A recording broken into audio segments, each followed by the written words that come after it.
Bonjour, c'est Tao pour l'INSA, l'Union nationale des syndicats autonomes. Aujourd'hui, j'aimerais parler d'une situation que beaucoup de salariés vivent, mais donc on parle encore trop peu. Passé 50 ans, on se retrouve souvent dans une zone étrange.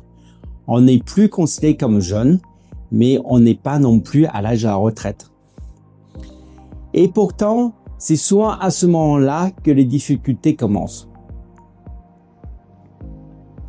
Pendant des années, vous avez accumulé de l'expérience, vous avez connu les évolutions de votre métier, les changements d'organisation, les crises, les réussites. Vous êtes devenu une référence pour vos collègues, mais soudain, le regard peut changer. Certaines formations sont proposées en priorité aux plus jeunes. Certains projets innovants sont confiés à d'autres. Et parfois, sans jamais le dire ouvertement, on commence à vous considérer comme quelqu'un qui appartient au passé plutôt qu'à l'avenir. Le danger n'est pas seulement la discrimination. Le danger, c'est devenu l'invisible. Et quand on a 25 ans, on vous encourage. Quand on a 60 ans, on prépare votre départ. Mais entre les deux, vers 50-55 ans, beaucoup ont le sentiment d'être oubliés. Pourtant, les chiffres montrent une réalité simple. Les salariés expérimentés apportent la stabilité, de la transmission de compétences, de la connaissance des processus et une capacité à prendre du recul, qu'on acquiert rarement en quelques années.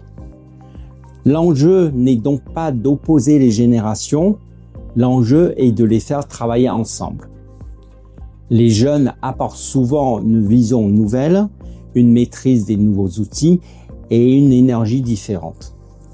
Les plus expérimentés apportent la mémoire de l'entreprise, l'expertise et la capacité à anticiper des risques. Une entreprise qui néglige ses collaborateurs de plus de 50 ans prend un risque majeur. Perdre un savoir-faire qu'elle mettra parfois des années à reconstruire. Et pour les salariés concernés, il existe aussi un message important. Ne laissez personne décider à votre place que votre carrière est terminée. Continuez à vous former, continuez à apprendre, continuez à être curieux. L'expérience est une force et doit rester vivante. Car aujourd'hui, l'âge ne devrait jamais être un critère pour évaluer le potentiel d'une personne. La vraie question n'est pas quel âge avez-vous? La vraie question est qu'avez-vous encore et que pouvez-vous transmettre? Et dans la plupart des cas, la réponse est beaucoup plus qu'on l'imagine.